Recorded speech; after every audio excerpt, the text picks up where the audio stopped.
poor defense, cold bats, and Adbert Alzolay. Cubs dropping a tough one in Queens.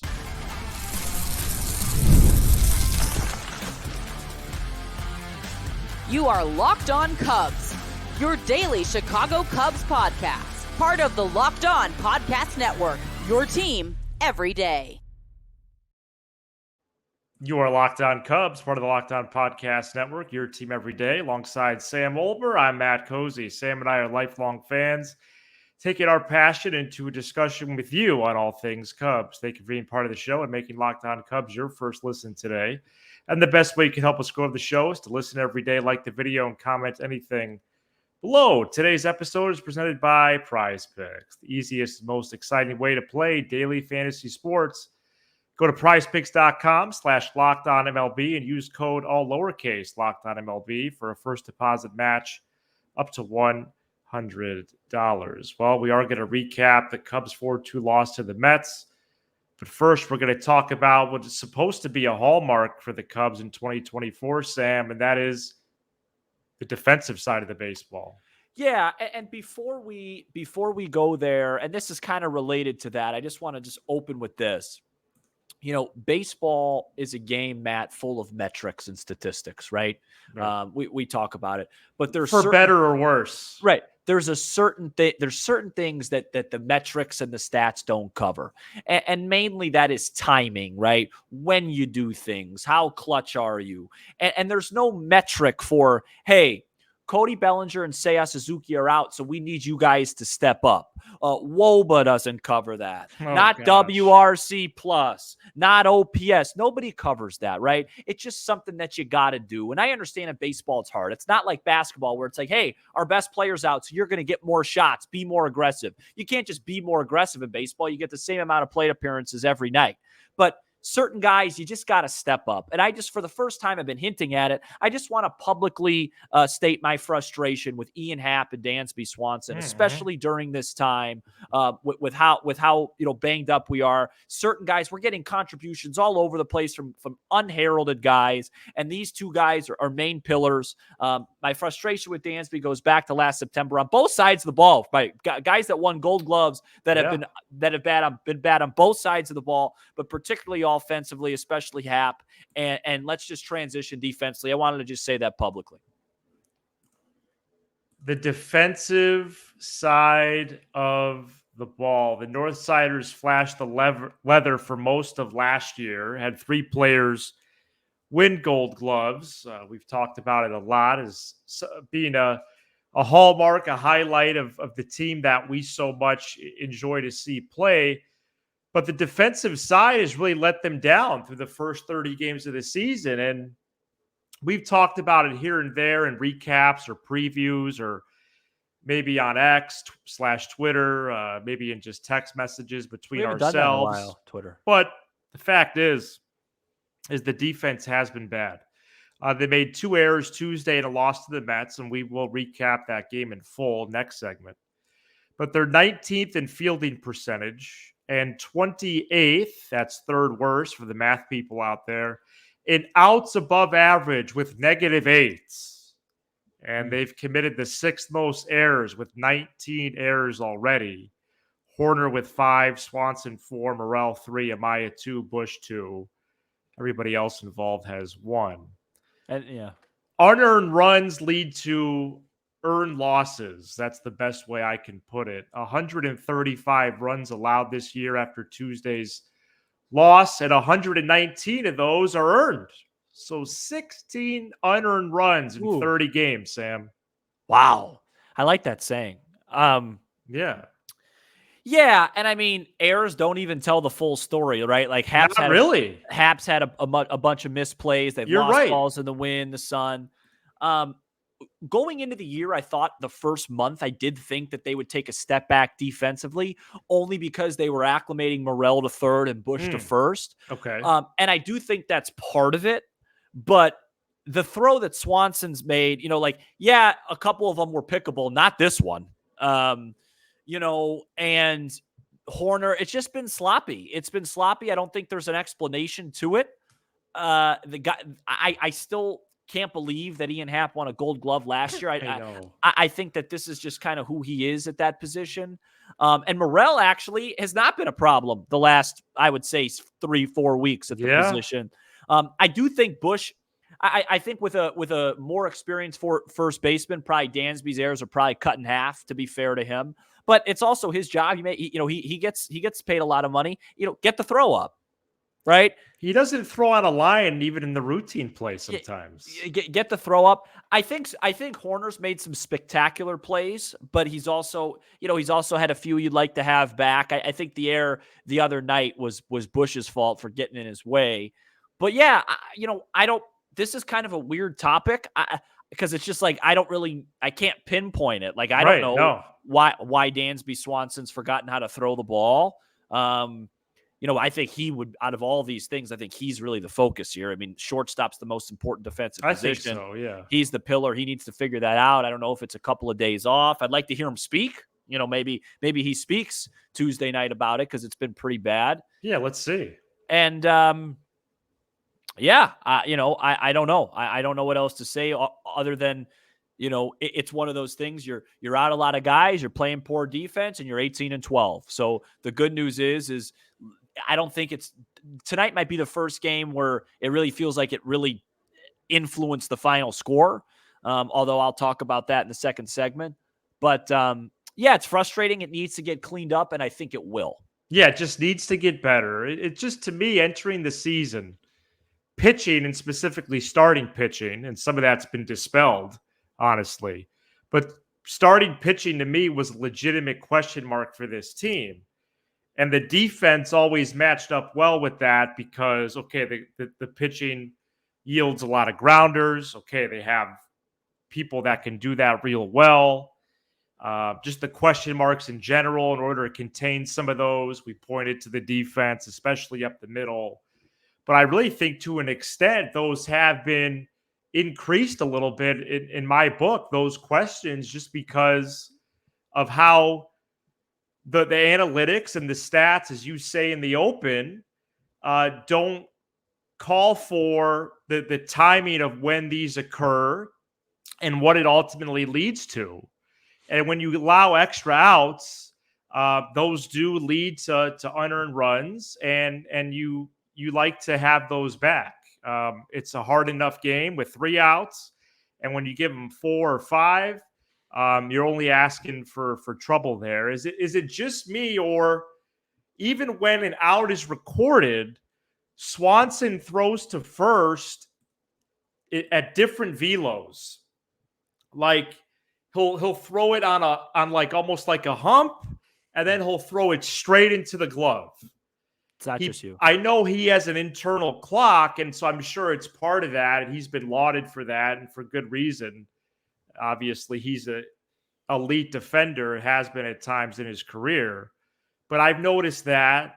Haven't noticed too much with Horner, and ironically, he leads the team in errors. Morrell's been much better. I do have some concerns about Bush at first. Yeah. I don't know if I'd put up the worry meter. Where are you at with your Bush defensively? I think I'm fine everywhere, but he needs to start picking the ball more. It shouldn't be like that is an important part of first base, especially on balls in the hole. I think he's really struggled picking the baseball, and I think he needs to start doing that more. And to your point about Swanson, I'll make another point. There's been a lot of plays that have been made that have been also unnecessarily difficult to start the season. Like there was one tonight after Swanson's error before the home run ball or something like that. It was a fly ball between Swanson, Madrigal, and Happ, where Happ had to slide for it. It was wild. Yeah, it just hasn't been very clean defensively this season. At times it's been spectacular, but it just hasn't been clean and sharp enough, which is another reason though to be optimistic, because you've banked in 18 of your 30 wins, and this is not a 25th, 26th, 27th, 28th ranked defense. At worst, they're top half, and I believe that will normalize as the season rolls on. All right, let's recap Cubs-Mets game 2. 2 games down, 2 to go in the 4-gamer. And let's see, we got some new transition looks and sounds here. Stay tuned. Today's episode is brought to you by DoorDash. This Mother's Day, get something thoughtful for mom on DoorDash. Surprise her from wherever you are with fresh bouquets, the latest tech, gift cards, self-care treats, and more to make her day that much better. Pair flowers with a gift card so she can celebrate any way she wants. Is she a bookworm? Try a bookstore gift card. Does she love a good latte? Get her a gift card to her favorite coffee shop. You really can't go wrong. Get thoughtful gifts she deserves with the convenience you need. Choose same-day delivery or schedule a week ahead for when flowers and gifts should arrive to her door with DoorDash. Get all your Mother's Day gifts all in one place and get 50% off. That's half off your next order, up to $15 when you spend $15 or more on your next flower, convenience, grocery, or retail order now with code LOCKEDONMLB. That's LOCKEDONMLB. Terms do apply. To order using DoorDash today. This episode is also brought to you by Prize Picks. Prize Picks is America's #1 fantasy sports app. It is the easiest and most exciting way to get in on the action while you watch your favorite sports and players. Pick more or less on 2 or more player stats and then watch the winnings roll in. Baseball season is officially underway. We're over a month in already, Matt. Don't miss your chance to add your favorite players from the diamond in your Prize Picks entries. Whether it's strikeouts, RBIs, or first inning runs, take your pick more or less and add them to your Prize Pick entry. Prize Picks is really simple to play, with your entries taking less than 30 seconds to submit, turning $10 into $1,000 with just a few taps of your screen. Download the Prize Picks app today and use code LOCKEDONMLB for a first deposit match up to $100. That's a first deposit match up to $100 by using code LOCKEDONMLB. Pick more, pick less. It's that easy with Prize Picks, America's #1 fantasy sports app.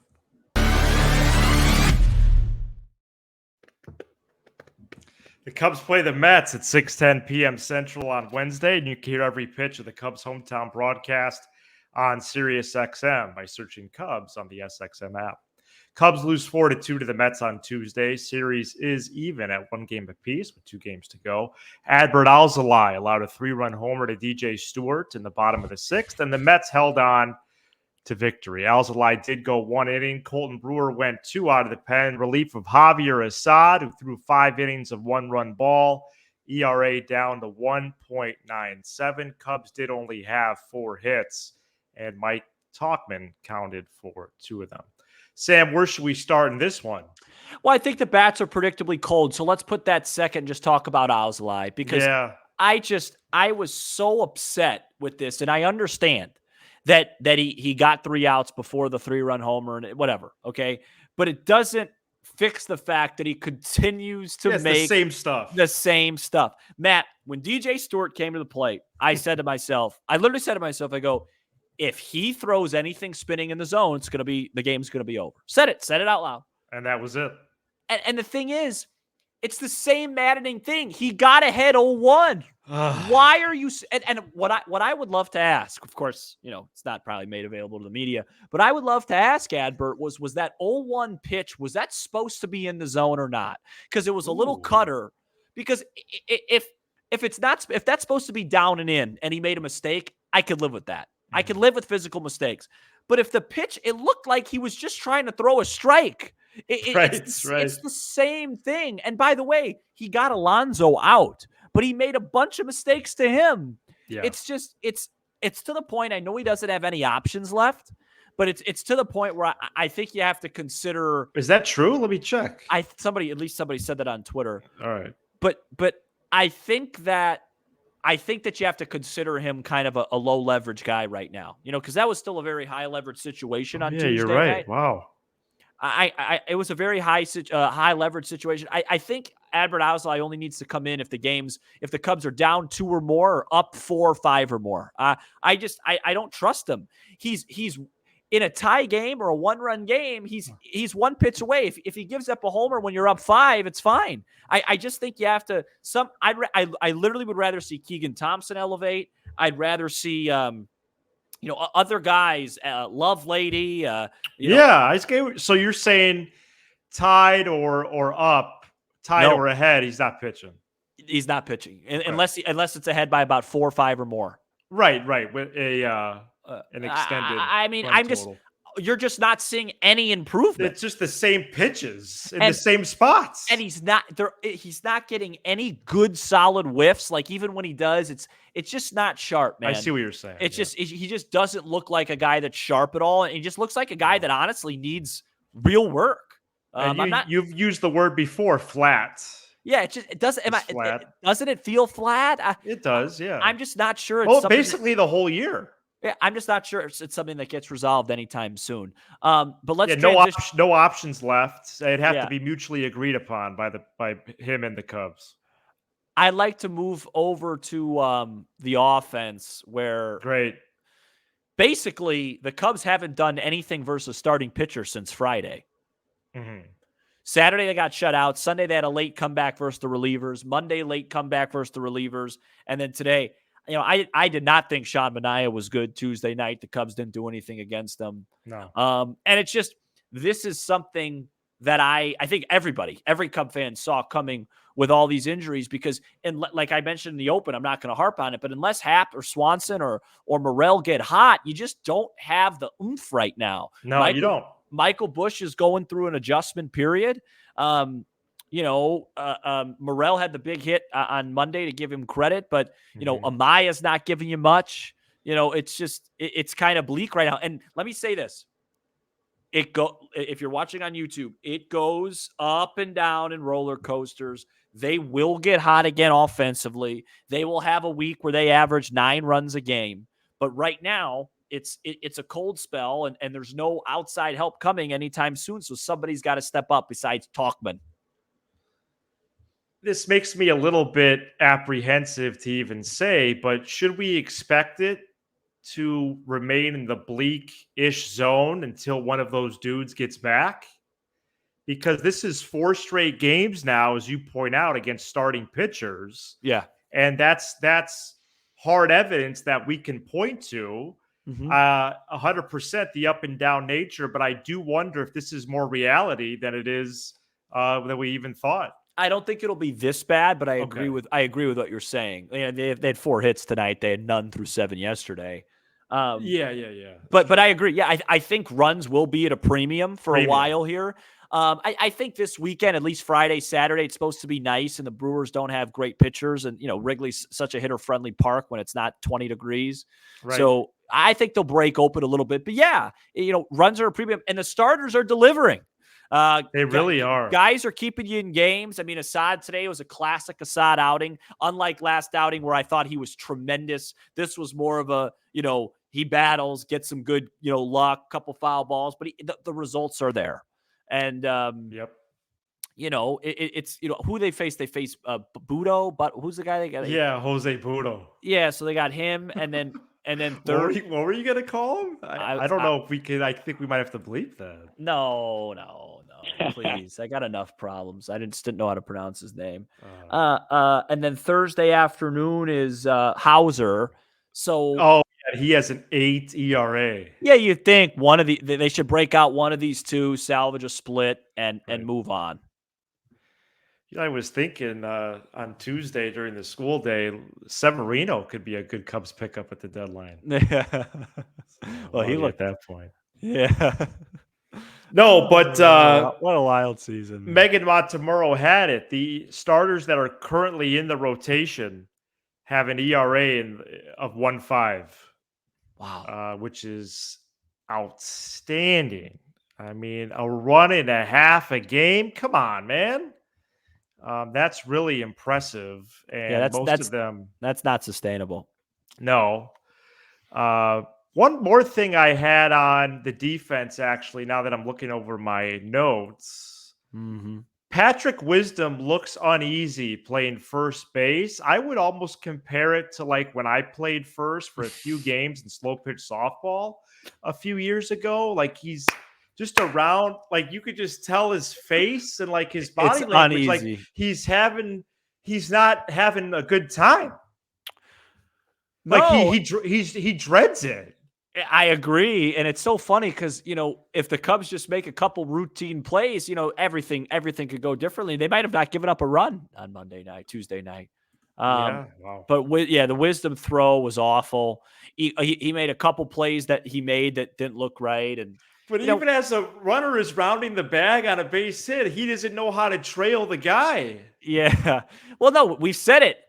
Everybody just thinks you could just throw guys at first. I mean, No, there's no way. That's one thing I'll say, and he's not the hitter he once was, but man, was Anthony Rizzo good over there. Oh, he was great. You just took that for granted. Like I guess so. You really just took that for granted for however many years he was here, because since he's left, the first base defense has been abysmal outside of the half a month of Eric Hosmer or whatever it was. All right, so Imanaga versus Budo. Imanaga might be the MVP of the Cubs so far. Knock on wood when you say that, man. Budo, Because, 2.86 ERA in 22 frames, allowed 4 runs on 4 hits in his last start against the Cardinals. This will be only his 15th big league game. So let's see if the Cubs can get to that second win on Wednesday. And regardless of result or any news of the day, our plans are to be live about 10, 15 minutes after the final out of that one. We mentioned him on Monday's episode, Sam. Cade Horton, he is getting the call first, the call to AAA. Let's talk about it. This episode is brought to you by Monopoly Go. Sam knows this. We've all been there. Right there. Either as a player right now. As a fan. It's halftime and the scoreboard is not looking good. That's a very common occurrence. And you're feeling low, not sure you or your team could pull out a win. And Sam, what is usually that expression when you're in that point in the game? Well, I think you gotta dig deep, and you gotta lift your head up.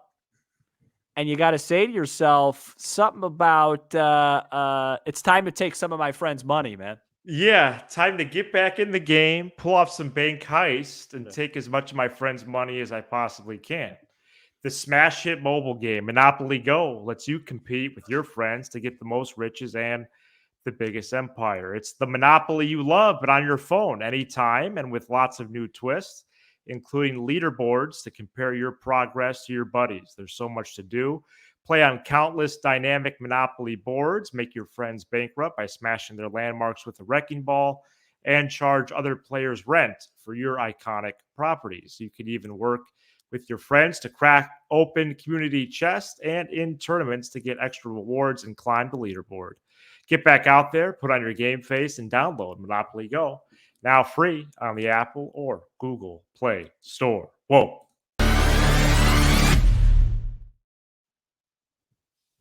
Yeah, I got to be real. Not sure how I feel about the music.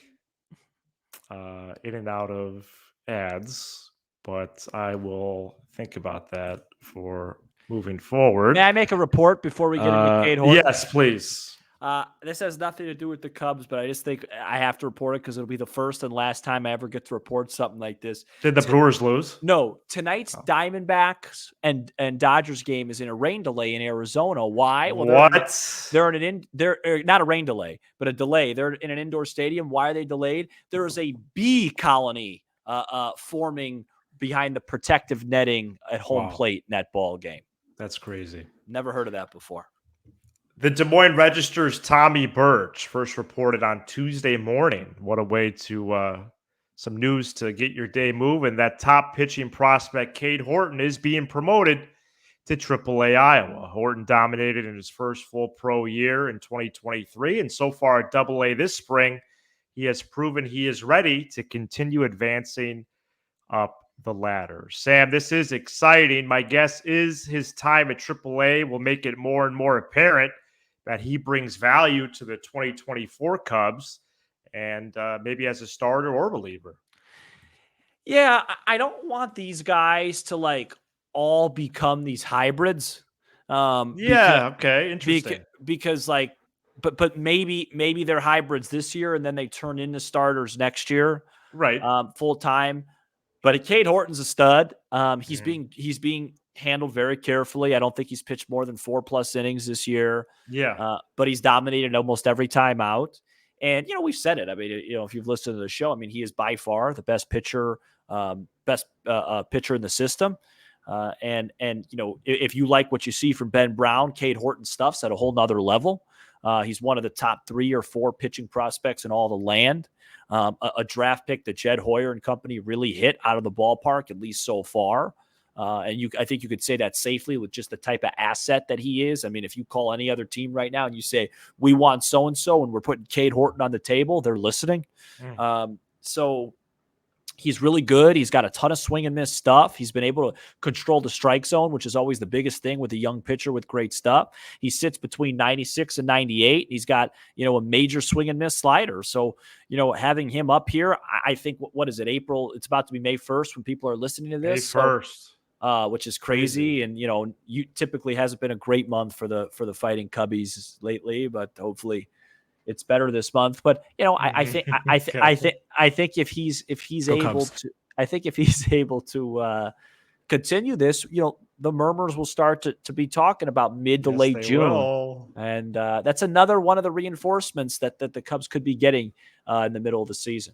June 15th, Horton pitching, Shaw DH. Who says no? Well, Matt Shaw says no with the way he's been hitting. Gotcha. He'll get going. Not worried. In his most recent start, Horton did throw a season-high 72 pitches. So it seems that he's trending towards continuing as a starter. Obviously, he'll have an innings limit as we go on, but nice to see that his pitch count might be increasing as his outings move forward. All right, Cubs 18-12 after the first 30. Remember, on this program, everybody in the media with a press pass and whatever, wants to do the April check-in. Folks, there's 2 more. You got to at least complete the series. That's why for us, it was always the first 32. Okay, you still got 2 games this series. We're not just going to cut off, the first month. Great, but really the first 32. And you go back to Wrigley against the Brew Crew. So let's see where they end up after Thursday. And your dad will be happy if they lose the last 2 because he would have been spot on at 18 and 14. Yeah, hopefully they get the one more and even outdo the projections despite all the troubles. 19 and 13. Come home to Milwaukee. Hopefully, I'm a little nervous that they might throw Peralta on Sunday. We'll see. I know. I did. I realized that today. Yeah, they could do that, but they shouldn't. It's not his turn in the rotation because they have a day off Thursday. Right. But they could push him up because that's what they do. But hopefully the Cubs can win 2 out of 3 in that series and start to pull away from these guys. I have to admit, when Morel got hit with that baseball and the steal, you were a little nervous. I got nervous. Yeah, that's where I'm at right now. These guys are like little leaguers. They get hurt every second. Yeah, no, and Boo kind of downplayed that hit him flush. Yeah, the camera angle finally showed that. I was wondering why he was such in pain with a glove, but it was a flush throw. And it hasn't been a good 10 days for Alexander Canario or Matt Mervis. Thank you so much for checking out this edition of Locked On Cubs. You give us 20 to 30 minutes. We'll give you all things Cubs with a laugh or 2 along the way. Be sure to hit subscribe on YouTube. Smash the like button for Yikes. algorithm. Justin Steele pitches matinee Wednesday for the iCubs. And leave a 5-star review on Apple, Spotify, and everywhere you get your podcasts. And if you want more Matt and Sam, and who wouldn't, quite frankly, at this stage, me, consider supporting us by subscribing to our Unlocked podcast. The link to subscribe is in this episode description. He's Sam Olver. I'm Matt Cozy. This is Locked On Cubs. Go Cubs.